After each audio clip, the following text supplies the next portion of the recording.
Okay, Swamiji, please tell us about Indian spiritual tradition. Talk about the teacher and student relationship, tradition of Indian school of yoga, like this. Indian spiritual tradition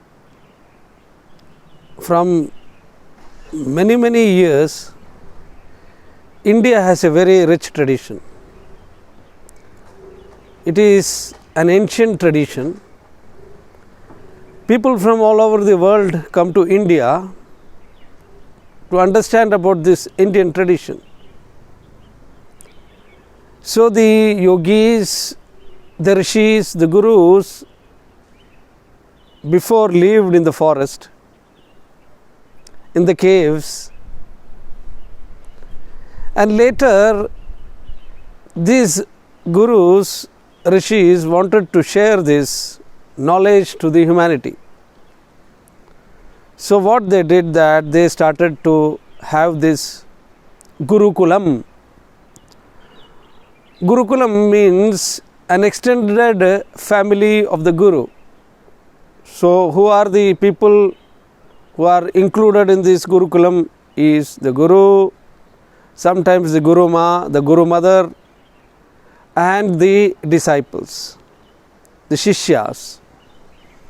So now this is becoming very less.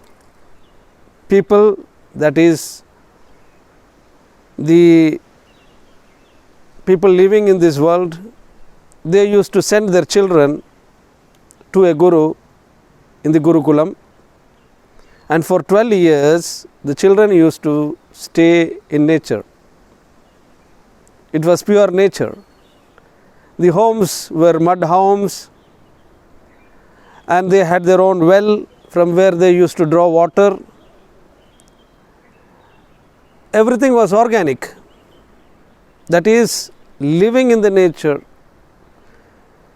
They are getting protection from the nature. There used to be cows, so they milk the cow. The cow is eating the leaves from the forest, so the milk is also enriched with minerals, herbs and everything. So this kind of living was a healthy living which we had in India. And we had all these Vedic teachings. Even now we see that whatever the Gurus said so many years before is being or is taught in the universities and in many ashrams. So this yogic tradition from beyond Yor has become the tradition of the humanity, where yoga became part of it. So the rishis and munis, when they understood that the world is suffering from physical ailments, one part of the science became Ayurveda, and the rest of the sciences we have is connected to the Vedic scriptures. So we have all these knowledge which is connected to the Vedic scriptures, which is connected to the yogic life. Later we had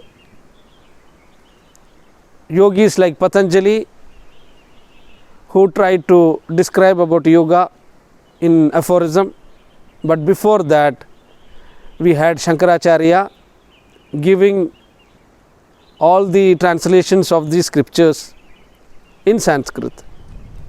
So we understand that this knowledge which unifies everything from the ancient time till now is connected to one consciousness alone. So yogic life is to connect to that one consciousness. Even though in India we have different traditions, later we had the tradition which is from Iyengarji, Pattabhi Jois, and many other traditions were coming into practical part, but when we go deeper into this science, we understand that yogic life is a way of living, a healthy living, where the rishis were actually giving us all the inspiration to live in the nature, to know that nature is the greatest healer. So we understand that this kind of life is still possible now also, if we again try to respect nature. Namaste. And what changes happen in the world now? Why it's happening? And how does this affect Mother Nature? There is a great change happening in the whole world. We know that we human beings are responsible for many things which are happening in this world. We had this world war. We had all these kind of chemical wars which has destroyed the Mother Nature to a great extent. And we are also for the benefit of the humanity. It is not just the benefit. It is to acquire whatever is there in the Mother Nature. We are using petroleum, too much of it. We are using the gold ore. We are using the silver oil, or we are using all these elements from the nature and killing the nature. If there is no more nature, what will happen to the humanity? We will all suffer. There will be sickness alone. So we have this kind of COVID virus, which is also man-made. Man is the real culprit in all these kind of disaster which is happening in the nature. So we understand that all these changes which are happening in this world is because of this human mind, which is having this contempt, which is having all this jealousy, hatred towards each other, and also trying to acquire all these things from the nature in excess, in abundance, for man's selfish needs. So therefore we can understand that all these changes which are happening is certainly man-made. And how can we help Mother Nature? To help the Mother Nature, 100% we cannot return to Mother Nature, but we have the greater possibility to understand that Mother Nature can come back to its real self when we support Mother Nature. How can we support Mother Nature? By becoming organic, by using all these things which are more natural products. The cow dung which we use in India is organic. When we are using this cow dung to have the cultivation, we are using dry leaves, we are using all the nature products to grow whatever is possible. Even when we are having a small kitchen garden where we are not using any synthetic kind of things to grow the vegetables, we don't need like 1 quintal or more size of pumpkin, but we need a pumpkin which is a smaller size, which is natural, organic, and which is very healthy. So what we can do is to have more rivers flowing. Now there are so many rivers in this world which are becoming dry. Why? Because of deforestation. So what can be done? We need to do afforestation. Many of the great spiritual leaders are already talking about afforestation, like planting more trees, and by planting more trees there will be water, and then there will be naturally small rivers flowing, there will be more water around, there will be more rain around.